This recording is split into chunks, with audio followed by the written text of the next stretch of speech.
Praise the Lord. ജീവജലത്തിന്റെ പുതിയൊരു എപ്പിസോഡിലേക്ക് എല്ലാ ദൈവമക്കൾക്കും വേഗം വരുന്നവനായ യേശുക്രിസ്തുവിന്റെ അതിപരിശുദ്ധ നാമത്തിൽ സ്നേഹ വന്ദനം. ഇന്ന് 2025 ഏപ്രിൽ മാസം 12-ാം തീയതി ശനിയാഴ്ച, സ്വർഗത്തിലെ ദൈവത്തിന്റെ വലിയ കൃപയാൽ ഒരു വീക്കെൻഡിലേക്ക് തമ്പുരാൻ നമ്മെ പ്രവേശിപ്പിച്ചിരിക്കുന്നു.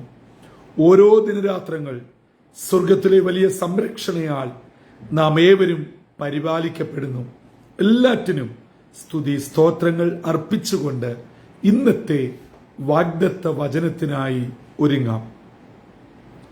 ഇന്ന് ജീവജലത്തിൽ കൂടി പ്രോമിസ് വേഴ്സായി നമുക്ക് ലഭിച്ചിരിക്കുന്നത് വിശുദ്ധ യോഹന്നാൻ എഴുതിയ സുവിശേഷം 6-ാം അധ്യായം 51-ാം വാക്യം. സെയിന്റ് ജോൺ ചാപ്റ്റർ 6 വേഴ്സ് 51 നാം ഇപ്രകാരം വായിക്കുന്നു: സ്വർഗത്തിൽ നിന്നിറങ്ങിയ ജീവനുള്ള അപ്പം ഞാനാകുന്നു. ഈ അപ്പം തിന്നുന്നവനെല്ലാം എന്നേക്കും ജീവിക്കും. ഞാൻ കൊടുപ്പാനിരിക്കുന്ന അപ്പമോ ലോകത്തിന്റെ ജീവന് വേണ്ടി ഞാൻ കൊടുക്കുന്ന എന്റെ മാംസം ആകുന്നു. യേശുക്രിസ്തുവിനെ തേടി ജനം പലയിടങ്ങളിലായി അലഞ്ഞു. കടൽക്കരയിൽ യേശുവുമില്ല, ശിഷ്യന്മാരുമില്ല എന്ന് മനസ്സിലാക്കിയ യേശുവിനെ തിരിഞ്ഞ് കഫർന്നഹൂമിൽ എത്തുന്നു. യേശുവിനെ തിരക്കുകയാണ്.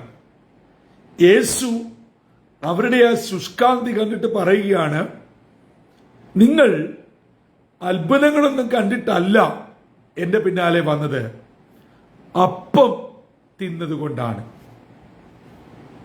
അപ്പോൾ ജനങ്ങൾ ചോദിക്കുകയാണ്, നീയാണ് യഥാർത്ഥ ദൈവപുത്രൻ എന്ന് ഞങ്ങൾ വിശ്വസിപ്പാൻ സ്വർഗത്തിൽ നിന്ന് ഇറങ്ങി വന്ന അപ്പം നീയാണെന്ന് പറയുമ്പോൾ അതിനുള്ള അടയാളം എന്താണ്?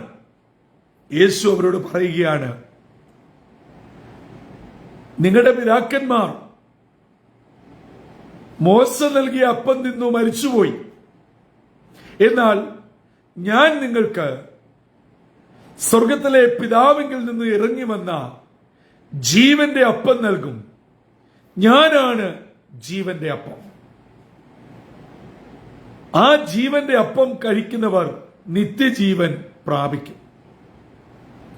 അങ്ങനെ യേശു അവരുടെ മുമ്പാകെ താൻ ആരാണ് എന്നും തന്റെ വരവിന്റെ ഉദ്ദേശം എന്തേ എന്നും ലക്ഷ്യം എന്തേ എന്നും വ്യക്തമാക്കുകയാണ്. ഒരു വിധത്തിൽ പറഞ്ഞാൽ യേശു തന്നെ തന്നെ വെളിപ്പെടുത്തുകയാണ്. അതെ, സ്വർഗത്തിൽ നിന്നും ഇറങ്ങി വന്ന ജീവനുള്ള അപ്പം ഞാനാകുന്നു.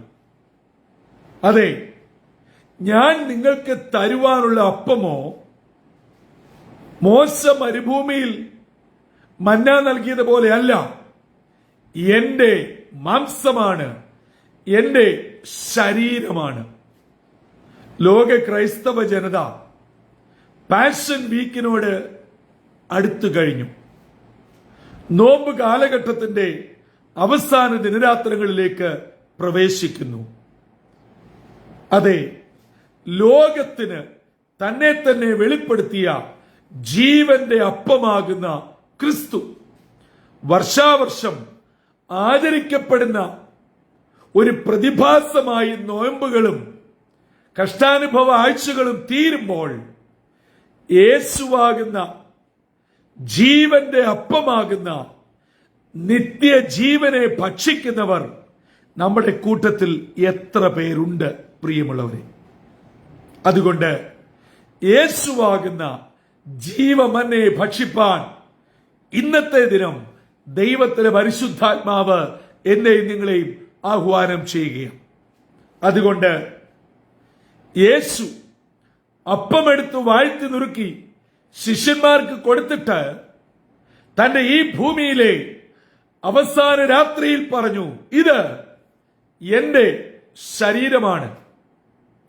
ഞാൻ വരുന്നിടം വരെയും എന്റെ ഓർമ്മയ്ക്കായിട്ട് ഇത് ചെയ്വീൻ. കൊരിന്ത്യ ലേഖനം നമ്മെ പഠിപ്പിക്കുന്നു. അതുകൊണ്ട് അയോഗ്യമായി അപ്പം ഭക്ഷിക്കുകയോ പാനപാത്രത്തിന്റെ ഓഹരിക്കാരാകുകയോ ചെയ്താൽ നാം ഓരോരുത്തരും അതിന്റെ പരിണിത ഫലം അനുഭവിക്കേണ്ടതായി വരും. കാരണം നിത്യജീവൻ നൽകുന്ന സ്വർഗത്തിൽ നിന്നും ഇറങ്ങി വന്ന ജീവന്റെ അപ്പമാണ് യേശു ക്രിസ്തു.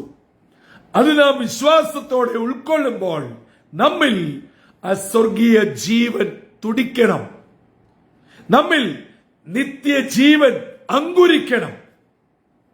ഈ ശനിയാഴ്ച അതിരാവിലെ ഇന്നത്തേക്കുള്ള വാഗ്ദത്ത വചനം കേട്ടുകൊണ്ടിരിക്കുന്ന പ്രിയ ദൈവജനമേ, ഈ യേശുവാകുന്ന ജീവന്റെ അപ്പത്തെ ഭക്ഷിച്ച് ജീവൻ പ്രാപിച്ച് അനേകർക്ക് യേശുവാകുന്ന ഈ നിത്യജീവനെ കൊടുപ്പാൻ എനിക്ക് നിങ്ങൾക്കും കഴിയട്ടെ.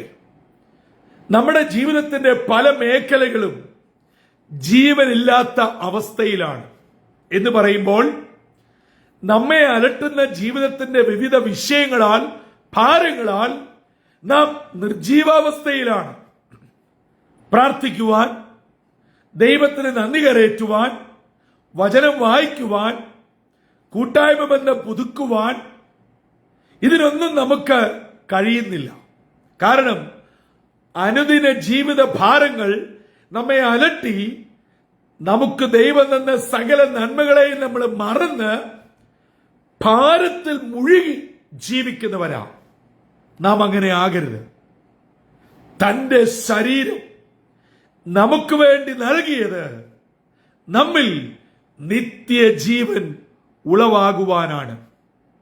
ഇന്ന് ജീവജലം ശ്രവിക്കുന്ന ഓരോ വ്യക്തി ജീവിതങ്ങളിലും ഈ ജീവന്റെ അപ്പമാകുന്നുവെന്ന് സ്വയം പ്രഖ്യാപിച്ച് തന്നെ തന്നെ വെളിപ്പെടുത്തിയ യേശുവിന്റെ ജീവൻ വസിക്കട്ടെ.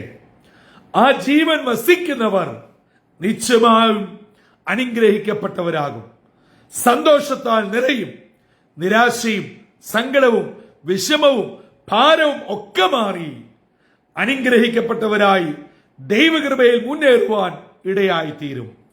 ജീവജലത്തിന്റെ ശ്രോതാക്കളായ എല്ലാ പ്രിയപ്പെട്ടവരും ആ നിലകളിൽ അനുഗ്രഹം പ്രാപിപ്പാനും ദൈവകൃപയിൽ മുന്നേറുവാനും സർവശക്തനായ ദൈവം ഇന്ന് പകൽ ഏവരെയും ഇടയാക്കട്ടെ. അതിന് സ്വർഗത്തിൽ നിന്നും ഇറങ്ങി വന്ന ജീവന്റെ അപ്പമാകുന്ന യേശു നമ്മിൽ ഓരോരുത്തരും വസിക്കട്ടെ, നമ്മെ നയിക്കട്ടെ, നിത്യജീവനിലേക്ക് എത്തിക്കട്ടെ. തലകളെ വണക്കാം, പ്രാർത്ഥിക്കാം. ഞാൻ ജീവന്റെ അപ്പമാകുമെന്ന് പ്രഖ്യാപിച്ച ഞങ്ങളുടെ വീണ്ടെടുപ്പതും രക്ഷകനുമായ കർത്താവാം ദൈവമേ, ഒരു വീക്കെൻഡിലേക്ക് അവിടുന്ന് ഞങ്ങളെ എത്തിച്ചല്ലോ. ഓരോ ദിനവും ഞങ്ങളെ നടത്തുന്ന വൻ കൃപകൾക്കായി നന്ദി കരേറ്റുന്നു. ഇന്നത്തെ ദിനം വിടുതലിന്റെയും സന്തോഷത്തിന്റെയും അനുഗ്രഹത്തിന്റെയും ദിനമാക്കണമേ. തന്റെ ശരീരത്തെ തന്നെ ഞങ്ങൾക്ക് വേണ്ടി വിട്ടുതന്ന് ജീവന്റെ അപ്പമായി തീർന്ന് അതിൽ കൂടെ ഞങ്ങൾക്ക് നിത്യജീവൻ ഉളവാക്കി തന്ന ദൈവസ്നേഹത്തിനായി സ്തോത്രം. അത് ഞങ്ങൾ വർഷം തോറും ആചരിക്കുന്നവരായി തീരാതെ ഉൾക്കൊള്ളുന്നവരായി അനുഭവിക്കുന്നവരായി നിത്യജീവന്റെ ഉടമകളായി തീരുവാൻ ഞങ്ങളെ അവിടുന്ന് ഒരുക്കണം. ഇന്ന് ദൈവജനം കേട്ട എല്ലാ നിന്റെ മക്കൾക്കായും സ്തോത്രം. എല്ലാവരെയും അനുഗ്രഹിക്കണം. സ്വർഗീയ നന്മകളാലും കൃപകളാലും നിറച്ചുകൊള്ളണം. പ്രാർത്ഥന കേട്ടതിനായി സ്തോത്രം. യേശുവിൻ നാമത്തിൽ അപേക്ഷിക്കുന്നു. കൃപയോടെ കേൾക്കുമാറാകണമേ. ആമീൻ, ആമീൻ, ആമീൻ. പ്രിയ സഹോദരങ്ങളെ, യേശു തന്റെ അടുക്കൽ കടന്നു വന്ന പുരുഷാരത്തോട് പറയുന്നു, ഞാൻ ജീവന്റെ അപ്പമാണ്. അതെ, സ്വർഗത്തിൽ നിന്നും പിതാവാം ദൈവം മാനവലോകത്തിന്റെ വീണ്ടെടുപ്പിനും നിത്യജീവനും വേണ്ടി നമുക്ക് നൽകിയ ജീവന്റെ അപ്പമാണ് നമ്മുടെ രക്ഷകനായ യേശു ക്രിസ്തു. ആ മന്നായെ ഭുജിച്ചുകൊണ്ട് നിത്യജീവന്റെ ഉടമകളായി കർത്താവിനോടുകൂടി യുഗായുഗങ്ങൾ വസിപ്പാൻ സ്വർഗത്തിലെ ദൈവം നമ്മെ ഓരോരുത്തരെയും ഇടയാക്കട്ടെ. അതിന് ഇന്നത്തെ വാഗ്ദത്ത വചനം സഹായിക്കുകയും ചെയ്യട്ടെ. കർത്തൃ ശുശ്രൂഷയിൽ നിങ്ങൾക്കൊപ്പം ബ്രദർ സന്തോഷ് കോടുകുളഞ്ഞി.